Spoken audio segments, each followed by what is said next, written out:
Hello, everyone. Hope you're doing well today. Thank you all for being here. And today I want to talk a little bit about the controller. Now, this should make you all want to leave because most of the time I have found that the controller is the part of us that is the least interested in this work. They push really hard against healing. And so I thought, great, let's talk about that.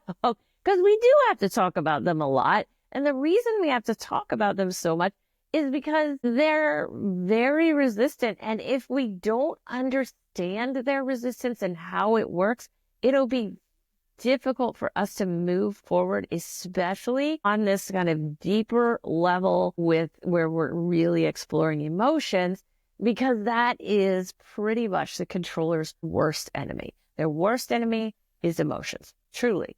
And if you kind of watch what your controller does with that in mind, I think it really does help us when we can kind of look at it that way, because then we can see, because they're very tricky. They operate mostly in the mind, although there are physical symptoms associated with the controller's defenses.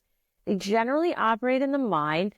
They're very tricky in the mind, and they will convince us to do things to avoid how we feel. And so from day to day, the way we avoid how we feel may change. So you may find that your controller is actually not very consistent, and that actually can be normal, but that also makes it harder to figure out what's going on because it's not always consistent. But what I'm going to break down today for you are some of the ways in which the controller can be kind of consistent. Like, these are some of the things that they put into our heads. Usually when we're on this journey to some degree and we're starting to connect with ourselves and our emotions a little bit more, the controller will come in these ways to try to block us or trick us or keep us away from ourselves in general. And so I'm going to talk more today about what I'm calling beliefs or premises of the controller. If you're new to this discussion about inner parts that I have every Tuesday, or if you haven't read any of my blogs, you may be like, what the heck is a controller? And so I'll just briefly tell you that a controller is the aspect of self that I call the king of the defenders. This is a part that keeps us largely in a dissociated state, out of the body, in the mind, spinning up here in the head, trying to avoid our trauma and our trauma healing as much as they can. In some sort of spiritual texts, this controller part is referred to as the ego self. There have been a lot of writings done about the ego self and the need to detach ourselves from it in some way. And the number one way that we can work on doing that is to know what they sound like. And there's not a lot of information out there about that. And so I'm here today to bring some of that information to you.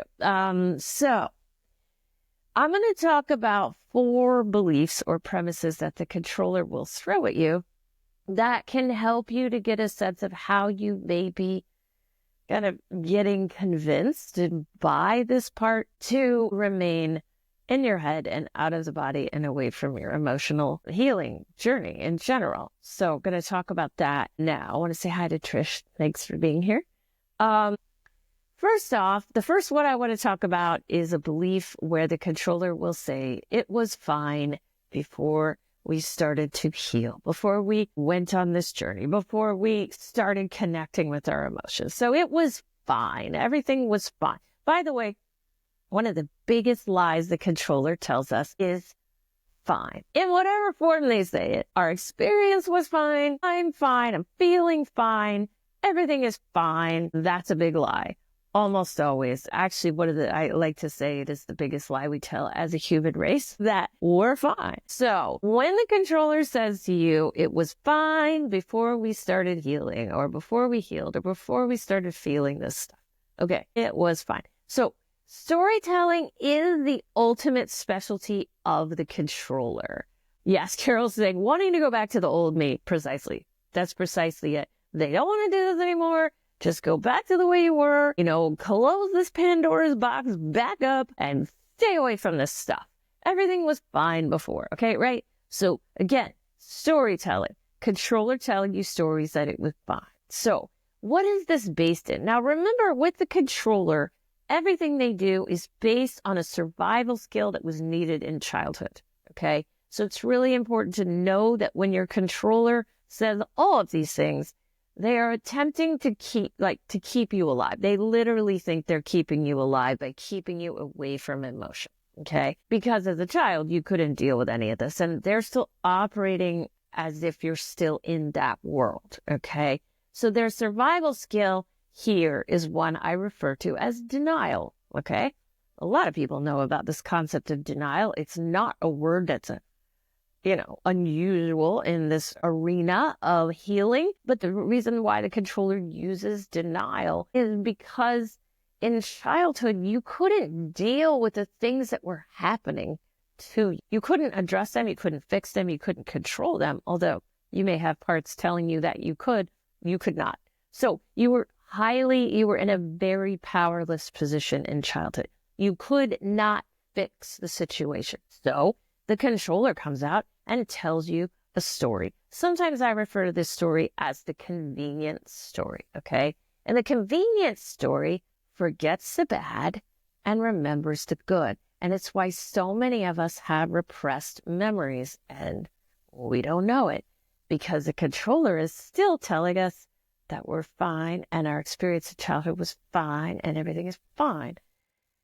But underneath that, remembering just the good things, is a whole slew of bad things we've forgotten about. And so when the controller says it was fine before this, and by the way, I'm talking about in our adulthood, I'm not even talking about childhood necessarily here, although that can also come up.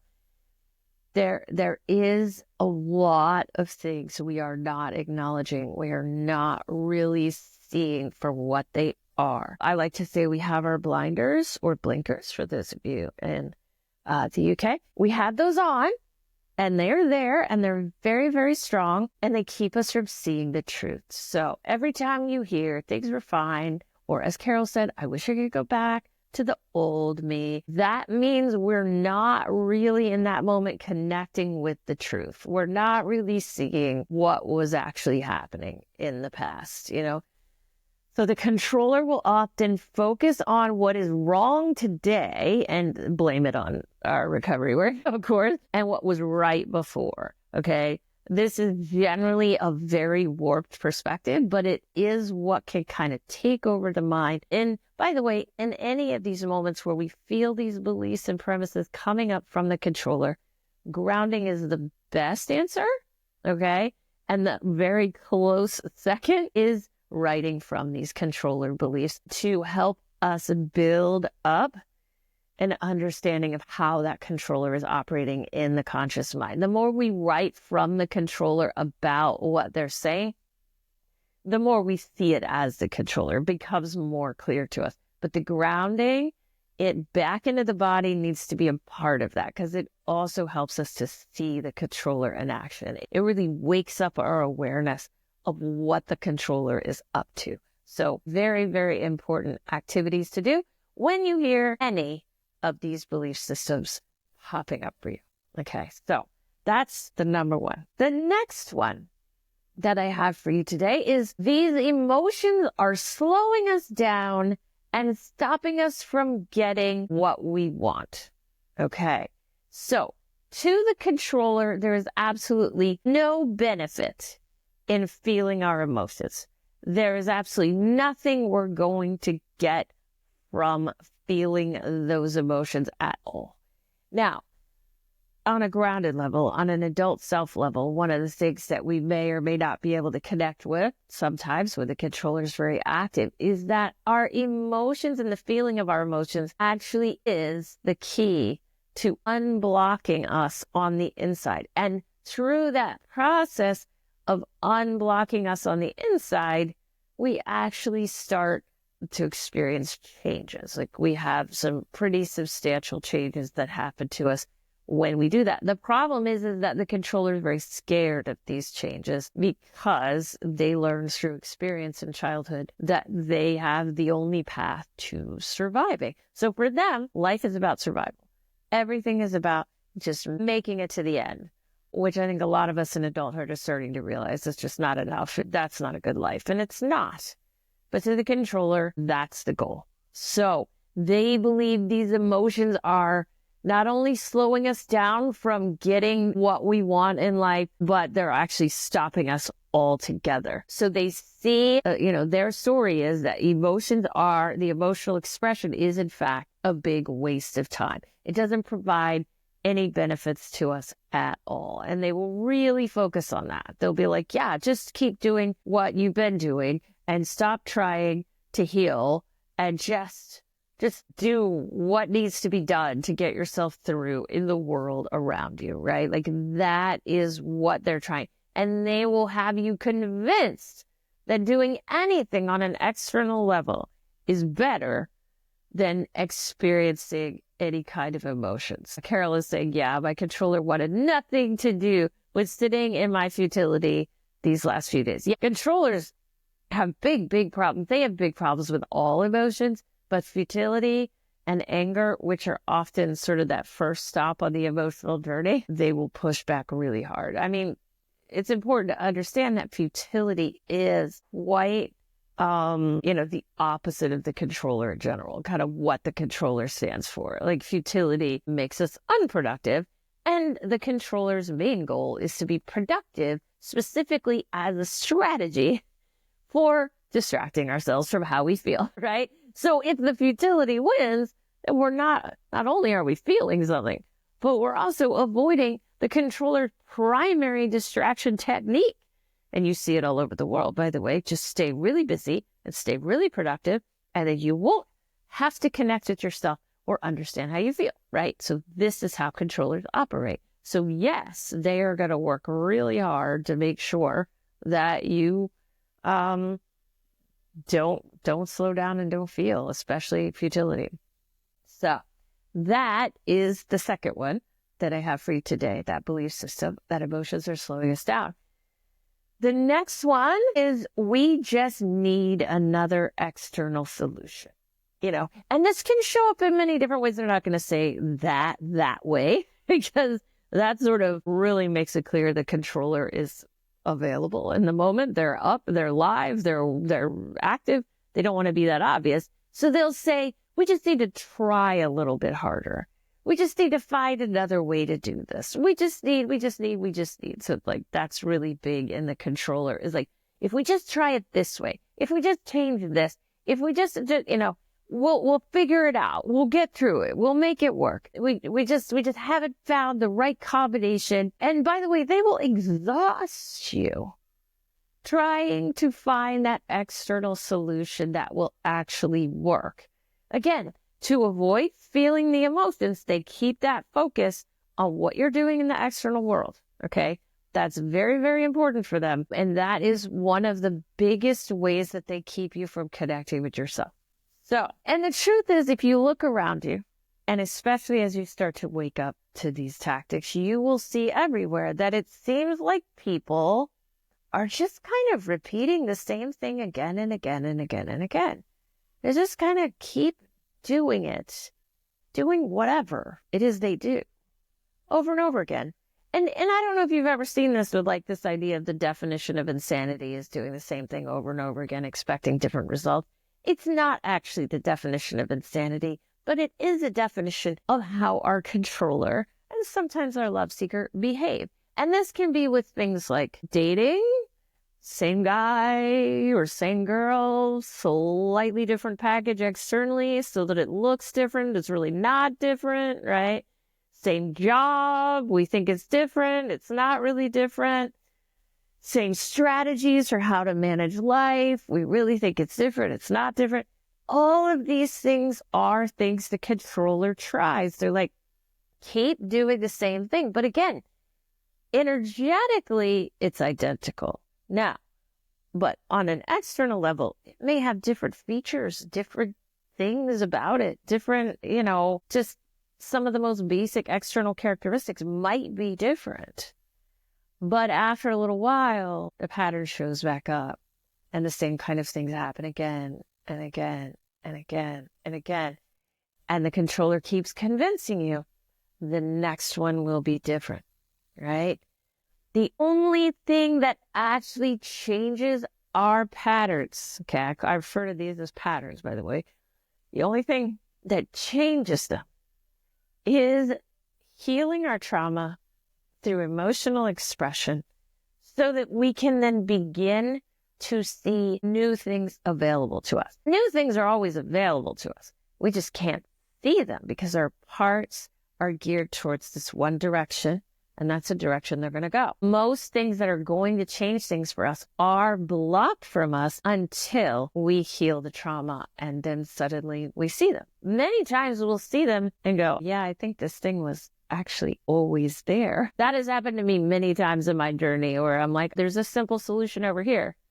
And I'm like, I think that was always available to me, but I'm just now seeing it. And that does happen on this journey quite a bit. So when we find ourselves sort of going into that like same external pattern again and again and again, convincing ourselves this time it's going to be different. This time it's going to be better. We're going to figure it out this time. We are operating in the controller and we're trying to find an external solution to an internal problem, which is our trauma. Our trauma is impacting what we are able to see and how we are able to move about in the world. So when we heal that on an emotional level, things start to change. And that's really the only way that they'll ever have any significant changes. We may learn over time in our lives how to avoid triggers, how to avoid some patterns by just kind of almost hiding from them or changing our behavior just enough to where we aren't bringing those into our external life as much because we're kind of, I don't know, evading them. This takes a lot of work and energy, by the way, to do. But this is sometimes how the controller resolves it. But it's not really gone for good. And we spend all of our time kind of waiting for it to show back up because we aren't actually addressing the underlying issue. So the last belief I wanted to mention, and by the way, all these beliefs have a relationship to each other. And many times if you see one, you're going to see another. And that's certainly true of this one, which is you are not thinking about the important things enough. Okay, so this particular message usually comes up when we start to investigate ways in which we want to live in the world that are different than how we have. The time it's when we start exploring maybe our purpose a little bit more, start exploring our gifts, get a bit more creative, or we're just trying to feel some of the emotions that are locked up in our system, and maybe we're working on processing a memory that's coming back. We will often hear this message that what the controller wants to prioritize is what's important. So it's important in the world. And usually it is something highly external. And it can be something like they could label something important that in reality has absolutely no importance whatsoever in the world. It doesn't matter. Their goal is to get you focused on the important things to avoid this stuff. You know, this healing, this gift, this purposeful work, this stuff that feels scary to the controller. And by the way, they have a lot of reasons why it feels scary, but most of it in the end has to do with how they are perceived and approved of by others. And that is how they learn to survive in the world, right? So if you're working on something that other people have told you is not acceptable, which oftentimes in our childhood, when we start exploring our gift, we're told it's not acceptable. Okay. When we start looking at that stuff, that's when the controller comes up and says things like focus on the important stuff, right? We don't have time for that. We don't have money for that. We need to keep going in the direction we're going. We need to have that job that makes us miserable, but makes a bunch of money. Or we need to stay in this toxic relationship because this person is protecting us or securing us or helping us survive financially. We always need to, those things are labeled as important because to the controller, they are about survival. So actually living life is not survival. Living life is about us really connecting with ourselves, with our interests, with our authenticity, our emotions. That's not what controllers do for us. So this is really, really good stuff for us to look at from the controller and recognize that the controller's priorities are not actually what our priorities need to be to live our best life. They are simply getting from one day to the next. I highly recommend that you kind of keep a lookout here for what your controller is saying to you in these situations and how they may be kind of pushing you away from prioritizing things that will actually make a true difference in your life, because they're there and that sometimes they're right on the surface, but we are really avoiding looking at them, or the controller is. And so we're not really connecting with them. And that is because of the fear the controller has. What's happening in our minds, for the most part, is that we are being led and run by a very scared part that is not an adult. This is a hard thing to hear because, well, the controller won't let you hear it because they don't want you to think they aren't an adult. They want you to believe that they are the primary kind of influence in your system that you should be listening to. They want to have all the credibility and they want the other parts to have none of it. So they do not want you to hear that they're not an adult, but I am here to tell you the controller is not an adult. They are a child part pretending to be an adult and pretending to have all the answers. It's how you got through childhood. It's understandable, but now it isn't serving you at all anymore.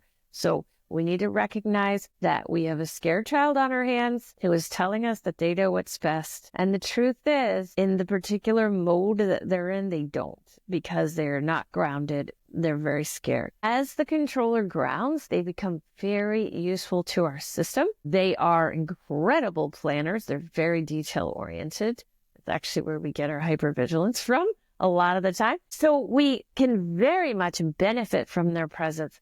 But we need to redirect them, just like we need to redirect most of our parts after they've experienced trauma, as they aren't operating in their most grounded form. But it's definitely true with the controller. They need a redirect. They need assignments they can really succeed at. And as the adult self, the grounded adult self within us, we can provide that for them. But first, we need to recognize that they are there and that they are having a significant impact on our lives and not necessarily in the best way anymore. So this is what I have for you today. I hope you found this helpful. It's not easy to work with a controller. They're very good at not being spotted. So watch what your mind is up to, especially when you start considering how you would like to change your life and change your actions and your words. It will be important for you to see this controller in order to make that happen. So thank you all. And I look forward to speaking to you next week. Same time, same place. We will continue to have the time change for the Europeans. So it will be 4 p.m. UK time, 5 p.m. Western Europe, and but it will still be 12 p.m. Eastern right here in the USA and Canada. So thank you all so much, and I will talk to you next week. Bye.